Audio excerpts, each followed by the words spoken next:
3월 27일 월요일입니다. 오늘 아침 신문은 어떤 소식 다뤘는지 짚어보겠습니다. 이현웅 아나운서가 정리해왔습니다. 어서 오십시오. 안녕하십니까. 자, 첫 번째 기사부터 보겠습니다. 자, 지난주였죠. 권도영 테라폼랩스 대표가 몬테네그로에서 붙잡혔는데 지금 권 대표 신병을 두고 여러 나라의 쟁탈전이 벌어지고 있어요. 네, 맞습니다. 조선일보는 한국과 미국, 또 싱가포르와 몬테네그로가 권도영 확보전에 나섰다고 했습니다. 한국에서는 테라와 루나의 폭락으로 20만 명 이상이 피해를 보면서 자본시장법 위반 혐의로 체포영장이 발부됐고요. 미국도 사기와 시세 조종 등의 혐의로 기소된 상태입니다. 여기에 테라폼랩스 본사가 위치한 싱가포르에서도 투자자들의 고소가 이어지면서 수사에 착수한 상태입니다. 외신에 따르면 권 씨는 우선 몬테네그로 법원에서 공문서 위조와 불법 입국 혐의 등에 대해서 재판을 받은 뒤에 범죄인 인도 요청과 관련한 심리를 받을 것으로 보입니다. 네, 자, 언제 어디로 송환될지 좀 궁금한데 전망이 나온 게 좀 있나요? 네, 미국 언론에서는 범죄인 인도 절차에 수개월이 걸릴 수 있다는 전망 나오고 있는데요. 권 씨가 몬테네그로 판결에 불복하고 법적 대응에 나선다면 시간이 더 적지 않게 걸릴 것으로 보입니다. 한편 권 씨가 미국보다는 한국으로 송환되는 걸 원할 거라는 분석도 있는데요. 미국은 경제 범죄자에 대해서 수백 년씩 실형을 선고하는 반면 한국은 경제사범 최고 형량이 약 40년 정도라는 점을 그 근거로 들었습니다. 한편 이렇게 국경을 넘나드는 가상화폐 관련 범죄가 늘면서 인터폴은 가상화폐 전담 수사국을 신설했고요. 오는 5월 G7 정상회의에서도 이와 관련한 논의가 이루어질 것으로 보인다고 기사에서 전했습니다. 네. 쟁탈전이 벌어진다는 건 그만큼 이제 피해를 입은 나라들도 많다라는 얘기인데 어떤 결정이 내려지든 합당한 좀 처벌이 좀 이루어졌으면 좋겠습니다. 다음 기사 보겠습니다. 자, 테라루나 사태 또다시 이제 기사인데요. 거의 지금 1년이 돼가고 있는데 관련 입법이 좀 이루어지지 않은 상황이죠? 네, 그렇습니다. 현재 국회에 계류 중인 가상자산 관련 법안이 18개인데요. 여야의 이견은 크게 없지만 그동안 다른 법안들에 밀려서 제대로 논의되지 못했습니다. 지난해 말 기준으로 여전히 627만 명이 가상자산을 거래하고 있고요. 또 하루 평균 거래 금액은 3조 원에 달하고 있습니다. 그래서 이번에 권도영 대표 체포를 계기로 가상자산의 제도화를 촉구하는 목소리가 다시 커지고 있습니다. 네, 자, 우리나라는 이런 상황이고 그럼 다른 나라들은 이 가상자산과 관련한 법적 규제가 좀 마련돼 있나요? 네, 그렇습니다. 미국은 기존의 상품 거래법을 통해서 가상자산의 불공정 행위를 처벌할 수 있고요. 일본도 가상자산을 금융상품으로 규정했습니다. 또 유럽연합은 가상자산의 발행과 거래 전반에 대한 규제를 담은 기본법을 내년부터 시행할 계획입니다. 한편 입법 공백이 여전한 우리나라에서는 이 가상자산의 불공정 행위를 처벌하기 위해서는 민법상 사기 혐의를 적용해야 하는데 이마저도 제대로 된 처벌이 힘든 상태라고 합니다. 이런 움직임과 관련해서 일각에서는 이 관련 입법이 가상자산 시장에 충격을 줄 수 있다는 우려의 목소리도 함께 나오고 있습니다. 네, 뭐 일시적으로는 충격을 줄 수는 있겠죠. 하지만 좀 더 건강한 시장을 위해서는 적절한 규제가 분명히 필요해 보입니다. 자, 다음 기사 보겠습니다.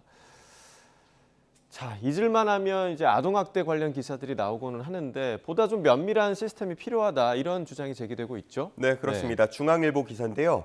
영유아의 병원 방문 기록이 학대를 암시하는 주요 신호 중 하나라고 했습니다.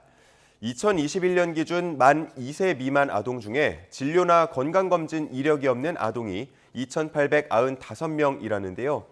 필수 예방접종마저도 하지 않았다는 의미이기 때문에 아동학대를 의심해볼 여지가 있다는 시선들 나오고 있습니다. 네, 뭐 위기의 아동들을 찾기 위한 여러 가지 노력이 있는 걸로 알고는 있는데 그러면 만 2세 미만은 지금 해당이 안 되는 상황인 건가요? 네, 보건복지부는 만 3세 아동에 대해서 전수조사를 펼치고 있습니다.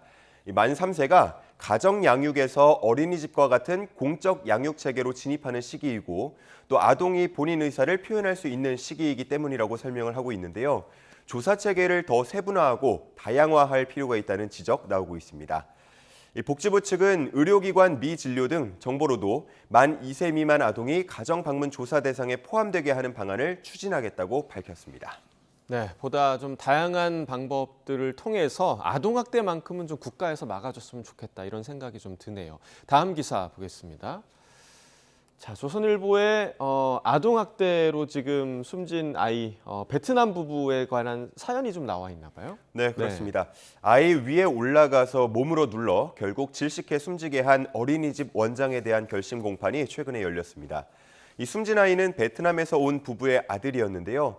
법정에서 어머니 보티니용 씨는 아이를 지켜주지 못한 죄책감에 괴롭다면서 가해자에게 강력한 처벌을 해달라고 호소했습니다. 네. 자, 이 부분도 좀 안타까운 부분이긴 한데 어머니 보티뇽 씨도 어린이집 교사를 또 꿈꾸고 있었다면서요? 네, 그렇습니다. 지난해 남편이 허리를 다쳐서 일을 쉬게 됐고 대신해서 아내가 아르바이트를 해야 하는 상황이 됐다고 합니다. 아이를 어린이집에 맡겨야 하는 상황이 됐다는 건데요. 이 아내 보 씨는 자신이 어린이집 교사를 꿈꾸고 있었기 때문에 9개월밖에 되지 않은 아이였지만 믿고 보냈다고 합니다. 하지만 등원 일주일 만에 이런 끔찍한 일이 발생하고 말았습니다.